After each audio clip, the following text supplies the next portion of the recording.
Caregivers Welfare Act, or Republic Act 11965, was signed into law on November 23, 2023, with the goal of protecting and promoting the rights and welfare of caregivers employed and working in the Philippines. This landmark legislation recognizes the vital role of caregivers in supporting individuals who need assistance due to age, illness, or disability.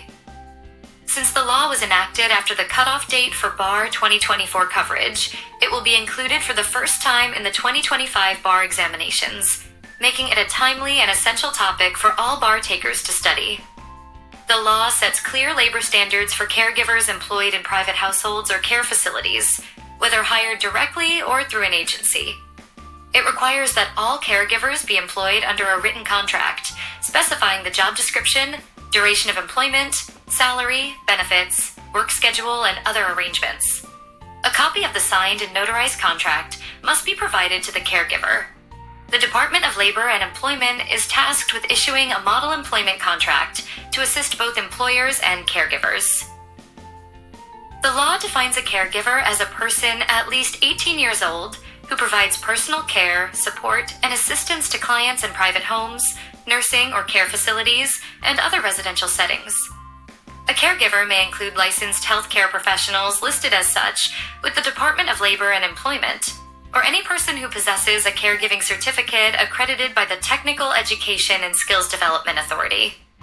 As to labor standards, caregivers are entitled to no less than the applicable minimum wage, plus mandatory benefits such as SSS, PhilHealth, HDMF, and 13th month pay. They are also entitled to 5 days of paid leave annually after rendering at least 1 year of service, in addition to other leave benefits under existing laws.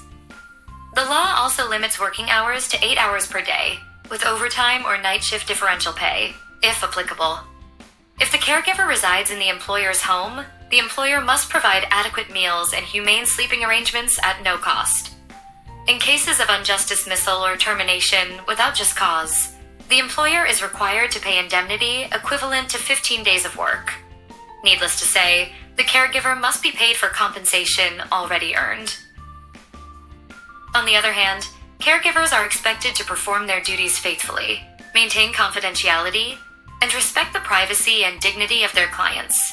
All information and communication pertaining to the client, employer, or members of the household shall be treated as privileged and confidential, and shall not be publicly disclosed by the caregiver at any time during and after employment without the consent of the said client, employer, or household members, except in a civil case for damages or a criminal case for an offense committed against the caregiver. From a bar exam perspective, RA 11965 is particularly relevant under labor law topics such as labor standards, special employment relationships, and statutory benefits. Examinees may be asked to distinguish between a caregiver covered by this act and a domestic worker under the Kasambahay law. In this regard, take note of Section 7, which provides illustrative examples of a caregiver's duties. You may also be asked to analyze the remedies available to a caregiver who is dismissed without just cause. Additionally, take note of the rule on privileged communication under Section 17, which may be relevant when reviewing the rules on evidence. Since this law supplements, but does not repeal, existing labor protections, understanding its interplay with the Labor Code is crucial, especially for situational or problem-based questions. In sum, RA 11965 is a long overdue legal recognition of caregivers as vital members of the labor force, now backed by enforceable rights and standards.